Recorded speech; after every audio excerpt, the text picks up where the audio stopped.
Hello, everyone. This is one more episode of Let's Talk About It. Thank you very much for your participation. What's the multidimensional communication? Why is it so important for the self development of a consciousness that transcends the intraphysical reality and manifests themselves multidimensionally? What happens when we simply ignore this communication? We will get all these questions answers in our debates today. But it's very important to say the principle of this belief, which is don't believe in anything, not even in what we say here in our debate. Experiment, have your own personal experiences. To talk about our topic today, multidimensional communication, let me introduce our team of talkers. The first one, Karina Riachá, is coming back to Let's Talk About. Karina is graduated in economy and psychology, speaker and teacher of Conscientiology. Karina has been working as a volunteer since 2007 and been with ASSIPI since 2013, working in the technical scientific department. Welcome back, Karina. Hi, Mario. Thank you very much for the invitation, also for this opportunity. Thanks for having me. Hi, everyone. Hope we have a very nice talk today. Very good, Karina. Douglas Monteiro is a PhD candidate in microbiology at the Federal University of Rio de Janeiro. He's been volunteering at ASSIPI since 2017, as a teacher since 2018, and also as a writer for the Encyclopedia of Conscientiology. He is currently coordinating the IT area at ASSIPI, especially working on the ASSIPI official website. Welcome back to Douglas. Thank you for having me again, and I'm very excited to be here talking about this subject. Very good, Douglas. It's very good to have you here. Daniel Bertolucci is our next talker. He's a lawyer and entrepreneur with a master's degree in law and also bachelor's degree in theater. He has been working as a volunteer at ASSIPI since 2012 and as a teacher since 2013. Welcome back, Daniel. Hello, Mario. Hello, everyone. It's a pleasure to be here once again. And I hope today I can contribute with nice thoughts about evolution and conscientiology. Very good, Daniel. Our debate is based on cutting-edge relative truth from the new science conscientiology. So could you introduce conscientiology for the first timers, Karina, please? Yes, Mario. Conscientiology is the science that studies the consciousness, and we are the consciousness, so we study ourselves as a whole with all our bodies, existences, experiences, times and places of life in an integral, projective, and self-conscious approach in relation to the various existential dimensions, not only this intraphysical dimension, but also the extraphysical. And we are going to discuss this today about this multidimensional communication. So we are the consciousness. I am, Mario Luna is, Danielle, we are, Douglas, you that are listening or seeing us, we are all consciousness. And it's also all the people in human life and all self-conscious beings of dimension outside human life. So, and the consciential paradigm is focused on bioenergies, how we exchange energies with other people, the environments, objects, and the multidimensional and pluriexistential scopes, self-research, cosmoethics, universalism, and holosoma. Very good. Yeah. Conscientiology has more than 20 conscientiocentric institutions, right? Each of them specialized in one specific topic. What is ASSIPI specialized in, Daniel? Well, Mario, ASSIPI is one of the conscientiocentric institutions and is specialized in the study, research, development, and practical use of parapsychism. We at ASSIPI we want to mature the use of self-psychism as an indispensable attribute for the conscientious evolution. Well, should I explain about the parapsychism also here? Yeah, that could be good because this is our specialization, and parapsychism will play a very important role in our conversation. So if you could introduce, that would be fine. Of course. So parapsychism is the set of advanced perceptions of the consciousness, in addition to the 5 basic senses of the human body. It's an inherited skill to every individual and can be rationally enhanced, free, and despite of any religious connotation or mystical initiations. The lucid development of parapsychism enables an integral understanding of what is consciousness and allows the experience of the conscientious paradigms proposed by the Conscientiology. Very good, Daniel. That's that. ASSIPI in English project is aimed to promote the ideas of conscientiology worldwide. Right, the project is especially focused on the study, research, and the useful practice of parapsychism.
So let's get started with today's topic, multidimensional communication. As one of the 7 pillars of Conscientiology points out, the consciousness, right, just transcends the intraphysical reality to manifest in multiple dimensions. Our whole biography has been written over uncountable life experiences, keeping us connected to those who we relate to in former lives. So this interdimensional communication is absolutely necessary for us to have a whole understanding of ourselves. I would like to start our Let's Talk today by asking our talkers about a personal definition of this multidimensional communication and also the importance of this multidimensional communication in our everyday life. Let's start with Karina. Okay, I'll talk about my example, how I can improve my communication and how I try to communicate with my helpers, for example. So I don't have this kind of parapsychism like we are talking now. So it's like if my helper was right here beside me and I could say everything I want to him and I can listen to him like perfectly. So I have to develop some strategy, some techniques.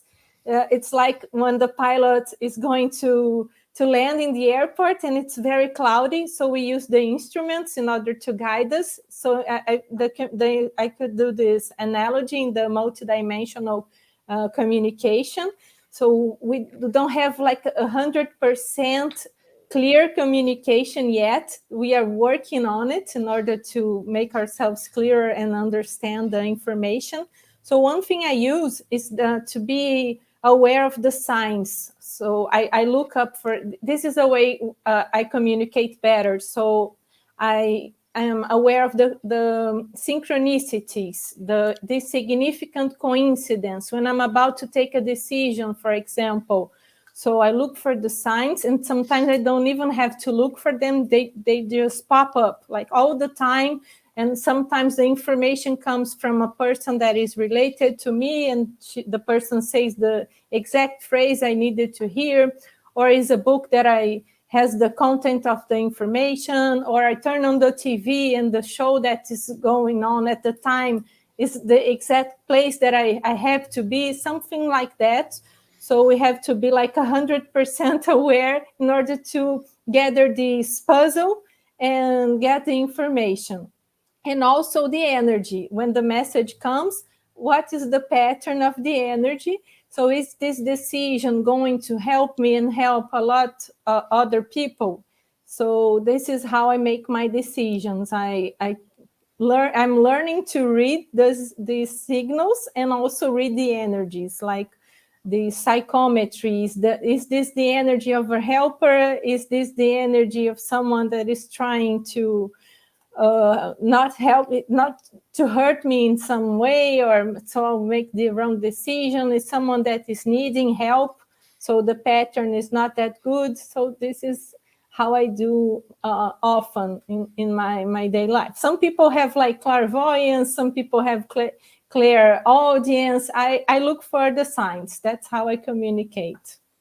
That's very interesting, Karina, because everything is interconnected, right? So the first thing that some might ask themselves, which is, okay, if I can communicate through my energies, or my energy is a very important channel of information, there's something there. So if we have bioenergies, if we notice that we have energies, then we may have this, glimpse of idea. Yeah, it's possible to communicate through energies. We're going to talk about it better today. Danielle. Yes, Karina, I agree 100% the way that you are understanding the multidimensional communication. And I think that just to add a little bit food for thoughts about the concept of the multidimensional communication, I think that is the first and only and unique way that we should communicate.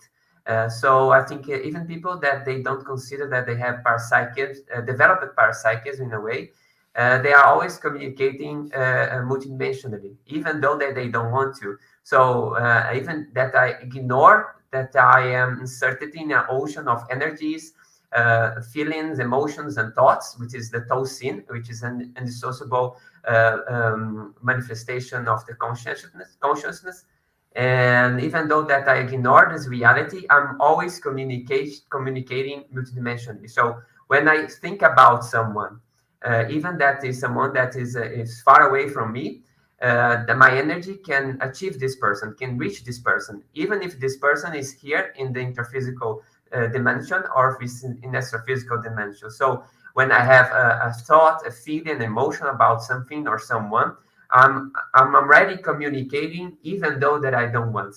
So multidimensional communication is the communication that we do even though that we are not speaking, even though that we are not expressing any kind of verbal or let's say physical gesture or expression. So I think that we should consider that we are always communicating, and that we should be very much aware of the quality of this multidimensional communication that we are doing. So when I consider the qualification of my thoughts, my feelings, and my emotions, I start to be aware that positive I can interact, or I can impact someone or something positively or negatively.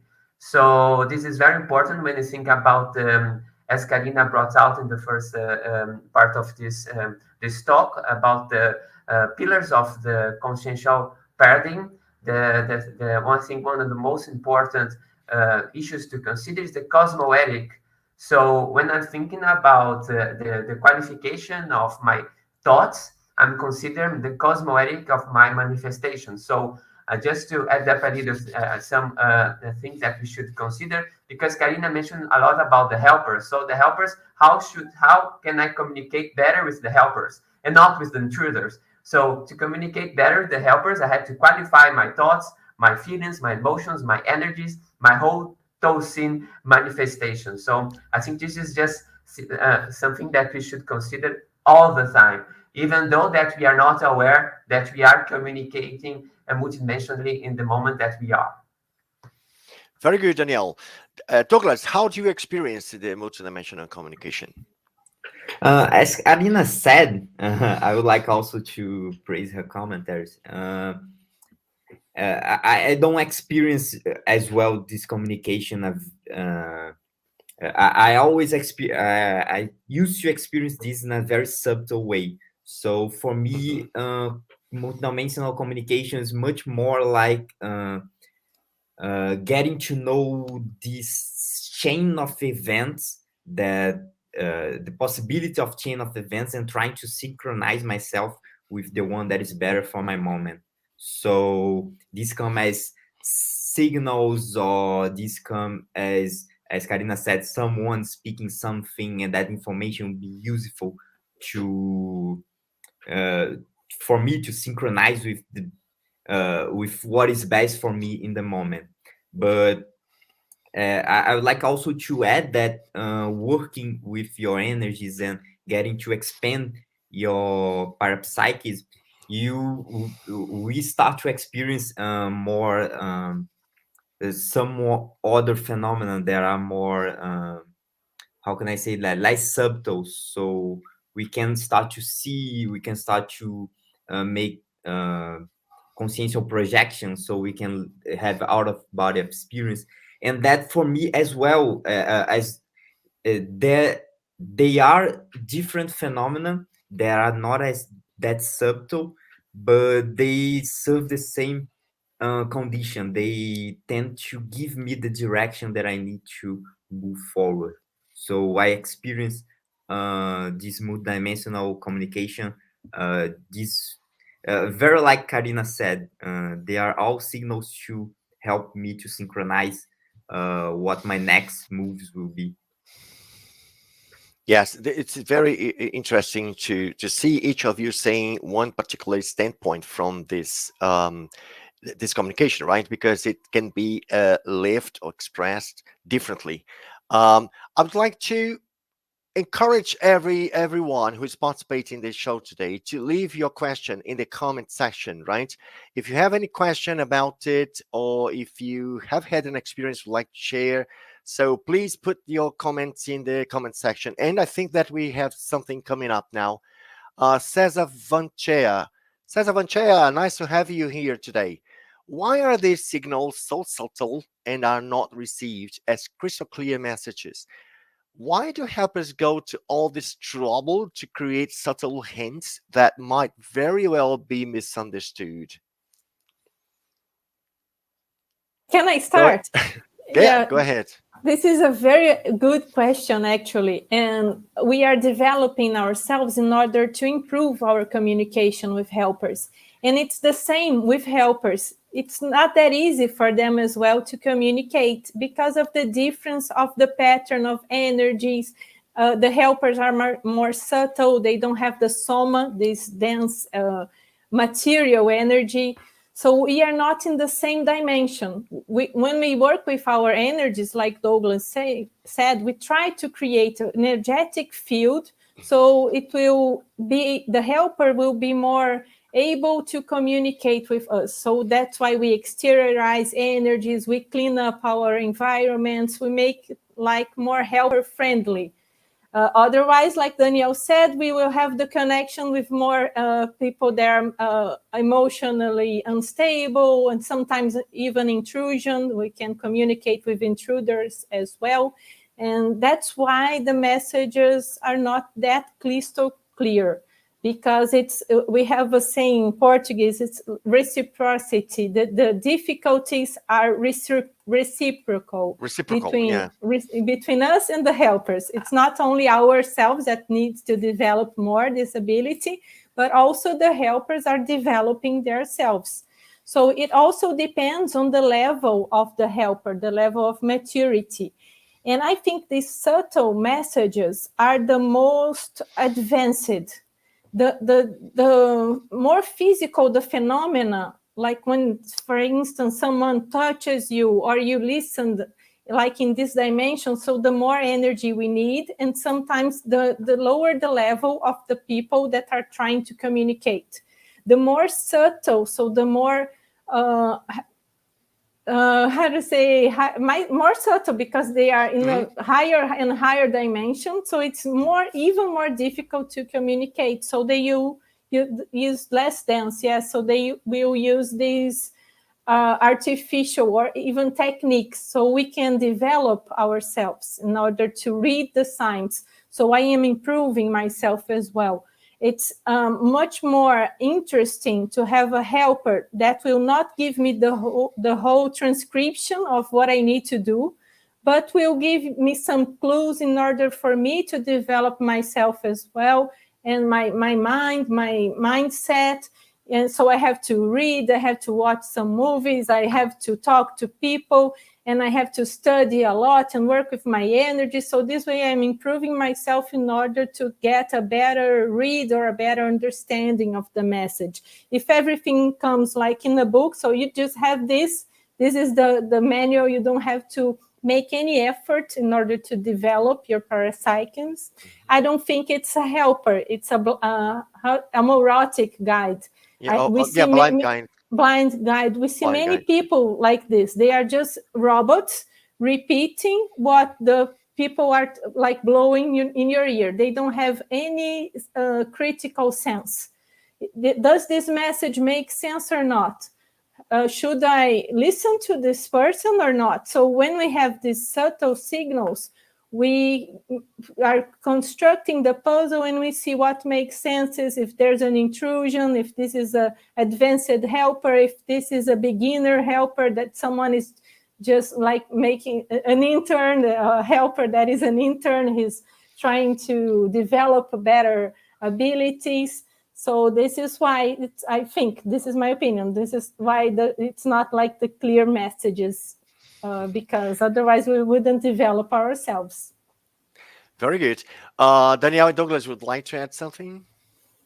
Can you move? Yeah, I think there are two more things that I would like to add. The first one's that there is something called span of attention. So if we are paying attention, always paying attention to these little details in our daily lives, these signals are not that subtle.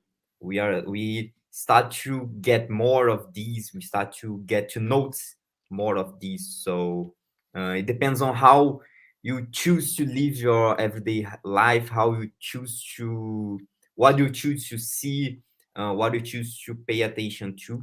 And there's also, it's in skills. I think that this eyesight that catches these little details, these subtle communication is always is also a skill. So you develop that with time. So this we are calling these details subtle, but they start to get less of subtle as we develop our skill to capture it. All right. Now I'd like to go back to our childhood, right? I think it's very important because as the multidimensional communication is something natural to human beings, I wouldn't say common, right? But not everyone experiences this, but natural, since it's an innate skill or ability. I'd like us to talk about when it happens in our childhood, and actually the parents' role, right, towards disability perceived in the young child. For example, my granddaughter is clairvoyant, but my daughter is aware of disability because we have taught her, right? So she's aware of it and she's dealing with this. But I just imagine when a kid or a child whose parents are unaware of these abilities, how to deal with this. Let's go back to our childhood. I'd like to ask you a question. How did you first express or first experience our multidimensional communication? How was it, and how was your parents' reaction, and what did you do? Let's go back a bit, because I hope that some parents may be here participating. I would like to give a message to people who have kids and one of the kids may just express this kind of ability, it's important to know how to deal with this.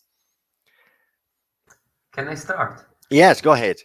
Okay, so I think in my biography of this life, okay, I was born with high sensitiveness, right? So I was always a sensible child. I was known about speaking the truth, but sometimes I spoke too much. So normally when I was a bit naive, as any child would be. So you start to point out things that you understand about others, especially adults. So you see someone that you say, oh no, you didn't say that before. Why you're doing this? Because they are doing so. You start to tell this. So sometimes when you got speaking too much, so some people, the grown ups, they say you to talk. Please stop talking. So when you receive something like a feedback like this, a child, so you receive repeatedly receive feedback like this, you start to repress, you start to let's say hold yourself, especially concerning these perceptions, perceptions, better to say, right? So I think that I started to manifest my parapsychism when I was a teenager, almost in a grow up. I started to do this by myself. But when I was a little child, especially, I started to have nightmares. So when I talk about these nightmares, which was out of body experience, that was not especially with helpers, but with the intruders or the blind guys that was near the people that I was living with. So I start to talk about these nightmares, and normally when you talk about this, people are around you, your parents and people that they know are not so aware of this multidimensional reality, they start to be afraid. So I think that I think my suggestion is for the parents to first of all develop a fearlessness about the multidimensional reality, because this is really important to transmit the security and safety to a child that is manifesting the parapsychism. So if a parent, they are afraid of something, the child would be also. So normally the child would hold the multidimensional parapsychism manifestation, and this will be like a trauma. They will be blocked in the future, and the work to reprocess these blocks and these traumas is so much higher than if you just educate yourself to instigate and not to block your child's manifestation. Yes, definitely. It's very important, Danielle. Karina? Yeah, I also agree with Danielle. And I think parents should listen to what their kids have to say, because sometimes they do exactly the opposite, like you talk too much, don't talk about it. But you should instigate them to want to talk more. So make questions. So what is it that you're feeling, what you are seeing, what you are remembering? Because sometimes children remember their past lives and they have lots of useful information, and parents don't want to hear about it. Sometimes they see dead people. So we should all try to do this and see dead people, like the movie. But sometimes parents are afraid. In my case, I used to listen to extra physical sounds, mainly when I was going to sleep, when I was like 5-6 years old, and like people walking in the room, like footsteps, people like steps. And I used to talk to my mother, and it was like, oh, it's nothing, go to bed, make a prayer, it will go away. So it's like you're closing your chakras, you're closing your perceptions. It's like something bad. Not maybe it was a helper or someone trying to communicate, or someone close to my past life, even a relative from this life that passed away and was there. And I was told to like shut down. It will go away and close your eyes and don't think about it. I also saw some lights used just when it was dark, like some lights popping in the room, like the dim air, the energy dimension. And I was also told to let it go. It was nothing. It was my imagination. And I see this happening to lots of people. And some people, even children, they they see their body from the ceiling, and the parents don't know how to deal. Some have imaginary friends that are not that imaginary, so sometimes they are imaginary, but many times they are not. They are extra physical consciousness, and the children begin to play with them and talk to them like some human being that is like beside them. And some parents take them to the doctors and give some pills in order to, they think it's a psychiatry disorder, a mental disorder, and it's not. It's parapsychism, and we don't have the ability yet to deal with that. So I would say listen to what your kids are trying to tell you. That's very interesting what you said, because I say invisible friends. I say invisible because we know that they are there. And this is the first communication, multidimensional communication we may experience in life, right? When we are very young. So it's been quite reported, very usually reported as the first experience. Okay, Douglas. I would like to add that it's also a healthy issue, because usually when kids are parapsychic, they are very sensible emotionally, and also in lots of ways they are sensible in a lot of ways. So if you block that parapsychism, that could as well be a blockage of their emotions. So when they become adults, that could cause other health issues, and that would it would be like a cascade of events that would lead to uh, that could lead to a health issue. So it's very important to be very to try to understand what the kid is seeing, what it is perceive, what is getting from the environment, what is happening, and try to develop that with the kid too. That kid should live with that as healthy and as mature as possible, and as that kid won't be able to do that during its childhood, but you should teach it to be able to develop continuously in that way. So when he or she become an adult, she will be much more secure about its perceptions and its emotions than if it was blocked during its childhood. Yeah, that's very important. It can have consequences for the rest of the consciousness life. We have another question coming in, which is the question from Renata Dias Machado. I talk a lot with my son, but sometimes I don't have the answers. He asks a lot. Could you help me with some suggestions of books and courses for teens? I know that Mario Oliveira has one course for parapsychism in the childhood. I'm not quite sure whether it's still available. Do you have any idea, people? I think it's at the store, the ASSIPI.org /loja.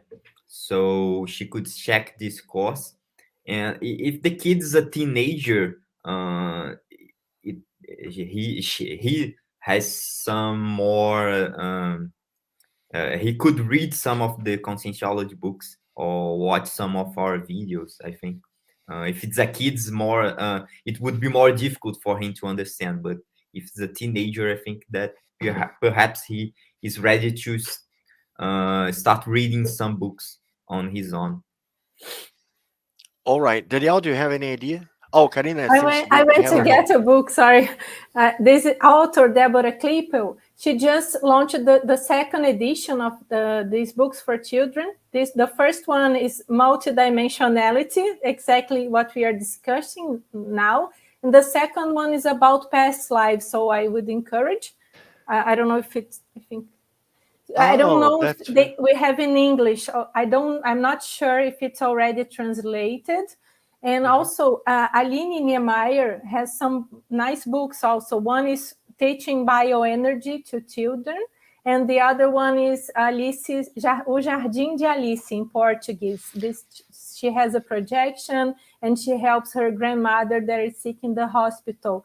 I think it's a very good book to give to children. And also you have to qualify yourself and read more. And it's very interesting how the kids help the parents, because they have this all kinds of questions. We don't know the answer, so we have to improve ourselves in order to help them. So it's a great opportunity for both parties. Yeah. Very good. Danielle, do you have any idea? Yeah, I think in Suggestion? English, yes, in English, I think for those who are seeking some information about basic information about the consciential paradigm, I think the book Our Evolution is very good because they have a really basic and really clear, crystal clear way to communicate about the multidimensional reality. And the other one that I would suggest also, that depends on the age of I think we should never underestimate the children and teenagers. So if that depends on their interests, of course, but the other book is the Projection of the Consciousness. I think that's the name in English, correct? Which is, I Yes. think, the Yeah. first book that was published by the Professor Valdo Vieira, there are 60 written relatos. Reports. Reports. Thank Yeah. you, Professor. Thank you, Professor Mario. 60 reports of the out of body experience, that the lucid out of body experience, which is really, really interesting to understand how kids and even in any human being conscience could interact with the multidimensionality.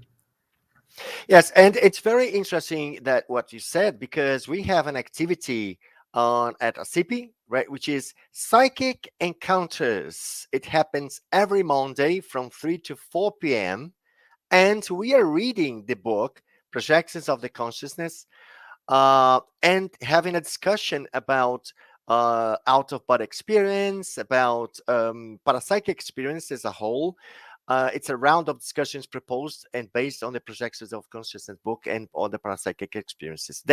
It's been very interesting. We started on October 4th, and that we are going to the fifth encounter tomorrow, right? So it's been quite amazing. We have people talking, sharing experiences, clearing out doubts, and all this stuff. It's been very, very interesting. If you want to participate, you can register for this activity on ASSIPI website assipi.org/loja. So it's free. You just need to register because we need to have the less control of how many people are coming. But go there and register for this activity, which has been very, very interesting. Okay, people, let's continue with this. I would like to say a bit about how it started with me. My mom was from Spiritism, so it was quite easy for me to develop my skills. But on the other hand, I had two sides at home, right? I had the spiritual side from my mom, and my dad was Catholic. And that was actually the problem, because my Catholic family side didn't see, I say, eye to eye with me, didn't agree with all the things I reported, and sometimes it made me feel a bit ashamed of my experiences, so I stopped telling them. And this is the next topic. Why? Sometimes when we're talking to people, we don't usually say that we are parapsychic or that we have some abilities like that. We have some reservations about this because people tend to have some kind of prejudice against it, right? Mario is a bit crazy because he tends to hear the spiritual world. So if I hear the spiritual world, I tend to be lunatic, crazy. So in a general way. So actually, it's another thing that you have to deal with. I particularly don't give any weight to it. I definitely don't give any weight. I just say what I have to say. If you believe, that's fine. If you don't believe, that's fine. That's my reality. I don't have to hide my reality to meet anyone's expectations. So I think that one thing about parapsychism I'd like to tell you is you have to assume it, right? Because this is your reality. And okay, you may not confront your opinions to anyone else, but we have to be also respected. That's the reason I would like to go through this now. How do you deal with your parapsychism when living with others from other beliefs, lines of thoughts, and so on? That would be a very good topic to talk about this multidimensional communication. We start with. Yeah, I can go.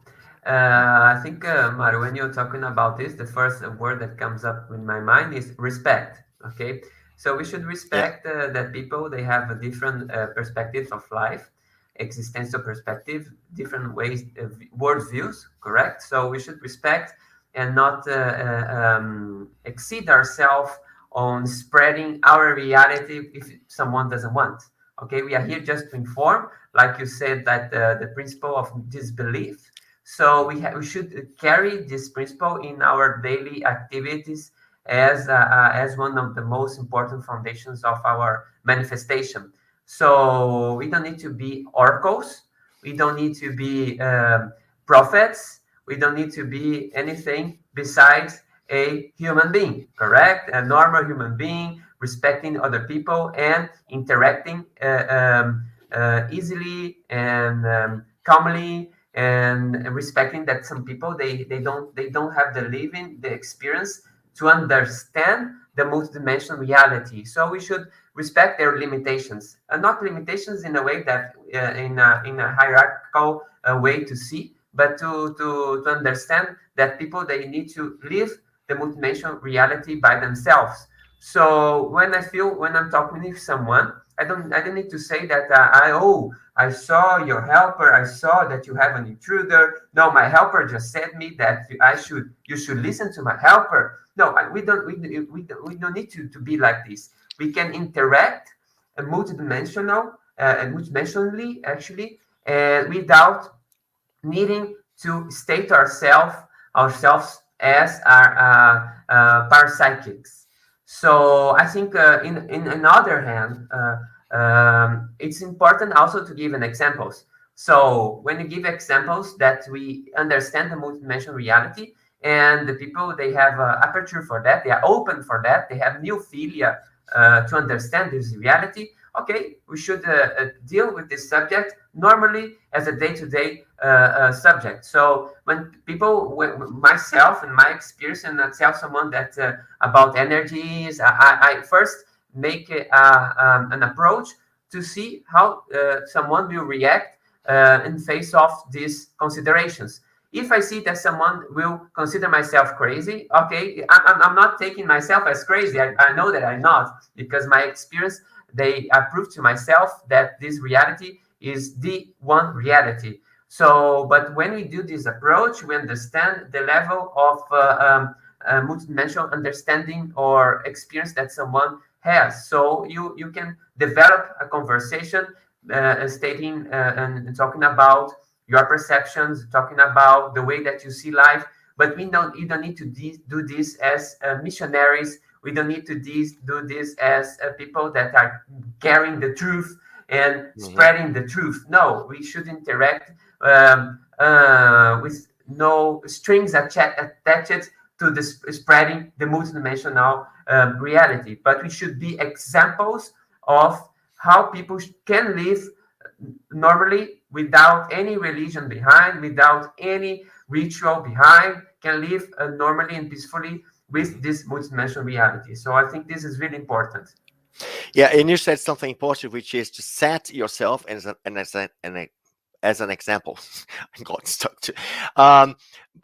Professor Epico Mario Oliveira, right, from ASSIPI, told once that he worked at a company, right, and he was parapsychic then, right, and he had some standpoints from the parapsychism, I remember he says that his boss said, I thought that you were crazy because of your paraperceptions, but now I see that you are not crazy. I say, oh, Interesting, because what I mean is the prejudice behind the parapsychism leads to fear and blockages, right?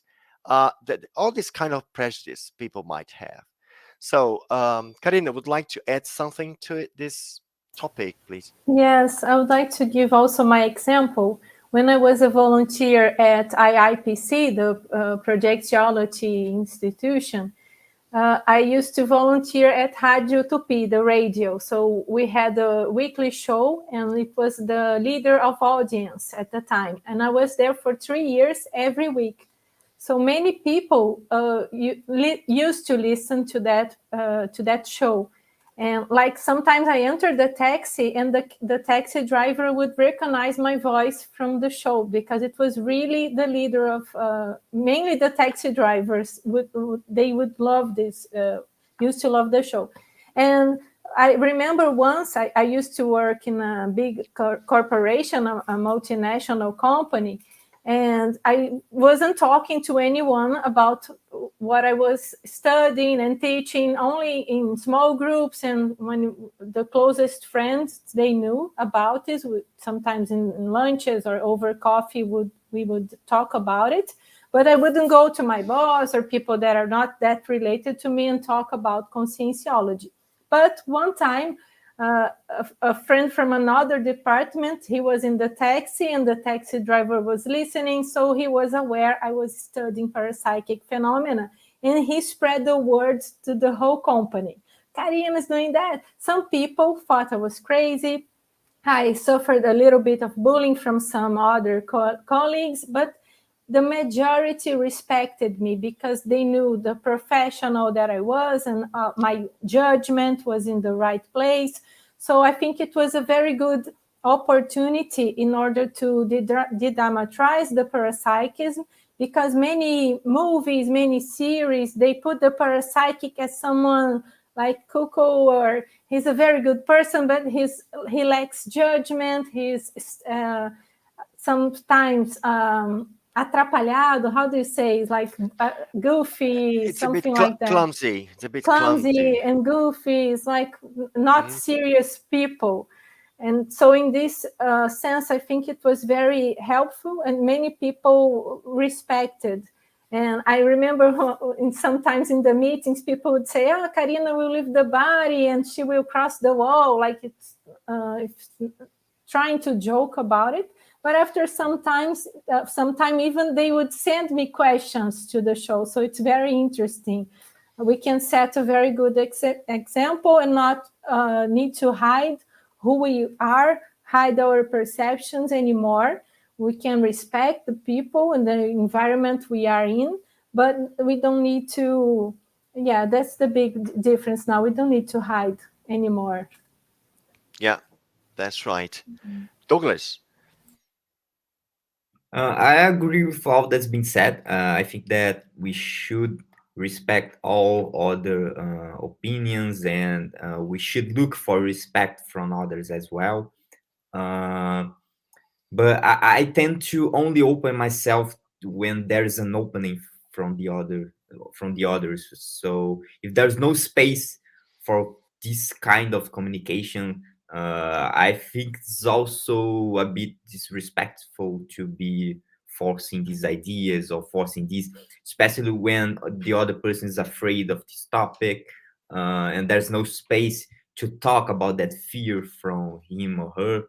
So I look for these little openings where I can talk about it.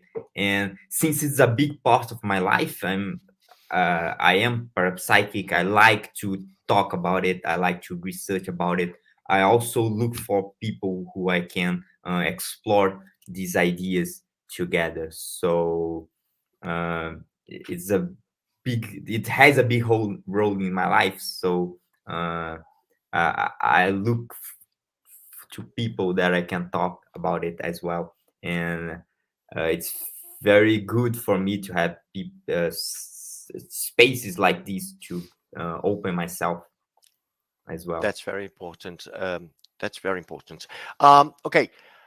I would like you to ask your questions. Where are your questions? Have you ever had any kind of multidimensional communication that would like to tell us, would like to share any kind of thing, something that is not being cleared out? Just put in the comment section, right? And I would like to say that next week, Saturday and Sunday from 9 a.m. to 12 p.m., November 6th and 7th, we have Adriana Lopes course. Instructor Adriana Lopes is giving a course about evolutionary senses and regressive countersenses, right? You will be able to identify maturities and immaturities present in everyday behaviors. That course will have simultaneous interpretation into English and Spanish, right? So it's a live online course next Saturday, November 6th at 9 p.m. So I hope to see you there. Okay, people, it's very, very good course by instructor Adriana Lopes. Let's continue with our Let's Talk. We are approaching to the last part of our conversation today. And I would like now to wrap up our conversation by saying the importance of the multidimensional communication for our development, for our evolutionary level, and for self-research, for us to understand us better. So let's go through the importance of self-research and the importance of knowing ourselves in a broader standpoint from the multidimension, and how to enhance and develop our multidimensional communication. Should we go through it, Karina? Yes, I think this is very important because sometimes we can be influenced by other people and we are not aware of that, mainly in the intraphysical dimensions. If we are not aware of our values, our thoughts, who we are, our decisions, and we are afraid of taking decisions, or we have to ask like many people, what would you do if you were dead? And we are in doubt if someone says the opposite of what we are thinking. We tend to be afraid.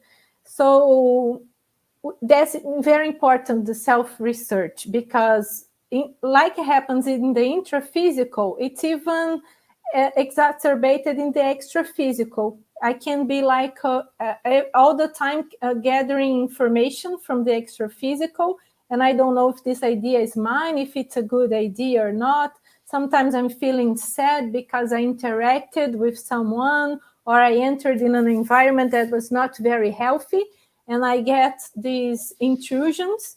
And if I have my self-research updated, I would know this is not my pattern. These thoughts are not mine. This is someone else's. I don't know if it's intraphysical. Is someone angry at me? Is someone jealous? Is someone trying to send me a message? What kind of message is that? Is someone in my psychosphere? But if I don't have the self-research, I would just, I'm not very good today. I'm feeling sad. I want to be in my house. And I don't connect the dots, like someone is making me feel this way. And also when we have some inspirational ideas, when we are feeling more energized, it's important to make the connection. Is someone here trying to help me?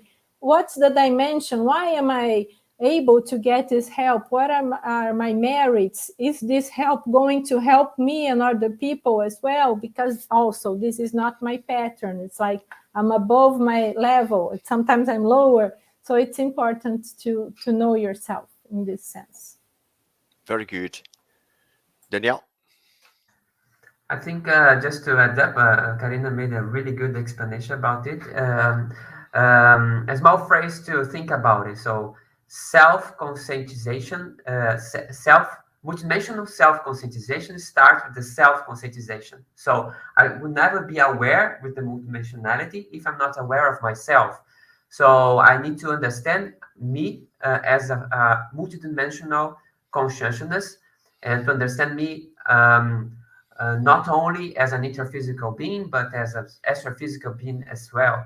So I need to understand, to start to consider my life from this perspective, and the perspective about past lives, for instance, future lives also, and out of body experience, everything that we live in this in every moment are things to consider in this self development or self improvement or even self awareness. So it's really important when we talk to understand and what we are saying. So as we say all the time, because we are expressing energies, feelings, and thoughts as a non-stop producers.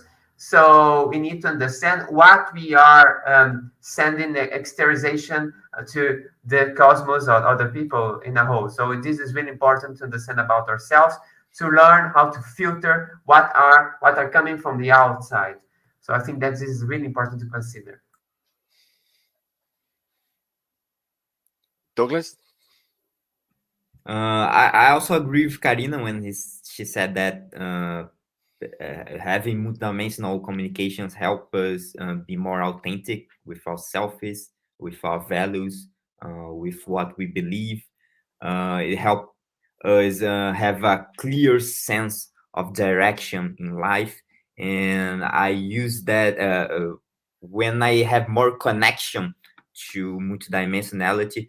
I tend to be more I tend to be in a more energetic state. I tend to be more happy. I tend to live better than when I'm only considering this dimension. So for me, multidimensional communication is about this purpose, this purpose in life. So I would like to send that message to our listeners. Yeah, that's very important. I always say something that is interesting, which is if you just understand life from the physical or intraphysical perspective, you just understand it a very small part. You know, I don't know the percentage, but it's a very small part. So because our daily multidimensional communication is frequent and permanent, whether we are aware or unaware of it, it's, you know, it's happening all the time. And the more we know about it, the better control we'll have about ourselves, of our reality, of the things I have to do. Now imagine, we were talking in the beginning of the conversation, Karina was presenting conscientiology, and she mentioned the 7 pillars of conscientiology. So we have multidimensional and seriality, right? So if you consider that we are the latest version of ourselves through a series of life that comes from our former lives. So imagine how rich material do we have about ourselves, right? When we understand the consciousness as a whole, right, opening our vision and our standpoints to an extra physical environment, to multidimensional environment, that will become a very rich person, a very rich history or holobiography, right? We understand ourselves a lot more, and we have a better control of our destiny, of our existential program, of the things we want to do, of our abilities, and why don't we don't have certain abilities, why do we have others? How should I go through this track or the other track? So it's very rich information when we just open um, our vision to ourselves, right? And we still have 2 minutes. I would just like to go through the conversation by telling people, okay, multidimensional conversation is closely connected to parapsychism. How can I develop my parapsychism to have a better multidimensional communication? Let's go through it to wrap up our conversation today. It's a pity, it's just 1 hour. I know we should talk more about it because it's very interesting, but we have to close. Karina, let's go through it.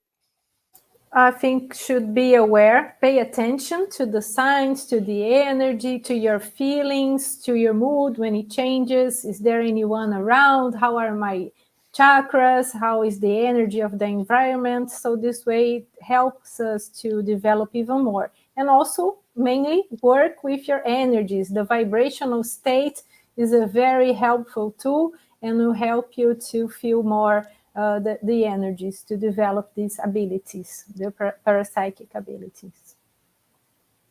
Douglas.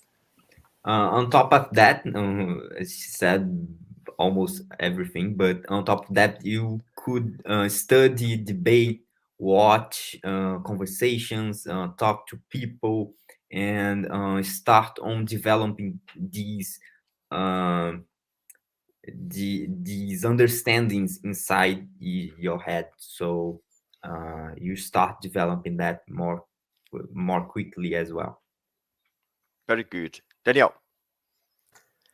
I think that the best way is not only what Karina and Douglas mentioned, is to help others through the lenses of multidimensionality. So when we help others through these lenses, normally we are matching ourselves to the energy of the helpers. So in these situations, our parapsychism will increase because of these sponsorships of the helpers, so we can understand a little more the message or the things that we should do to help others. So I think this is like a really important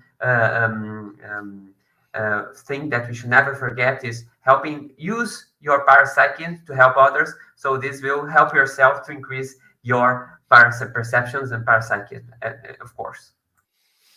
Very good, people. Very good talkers. It was a pleasure to be with you today. Unfortunately, we have to say goodbye. And our next Let's Talk is coming up on November 28th. The topic will be, Are There Past Lives? Check it out. We'll be here waiting for you. The next Let's Talk. Thank you for your participation. Bye-bye.